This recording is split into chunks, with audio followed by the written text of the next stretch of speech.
موقف ما تخليه كي نشوف هكا بالفرحة نطير ونقول مازال الدنيا بخير.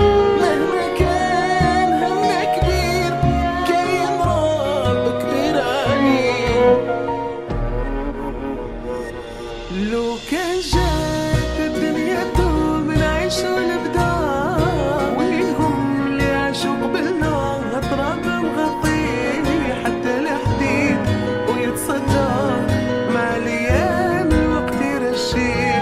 لو كان جات الدنيا دوم نعيش ونبدا وينهم اللي عاشوا قبلنا تراب مغطيه حتى الحديد ويتصدى مع الايام الوقت يرشيه. شغادي للدوالة بهم قابلونا غدوة في ذيك الدار ما تسلكنا غينا من ما تسلكنا غينا من شغادي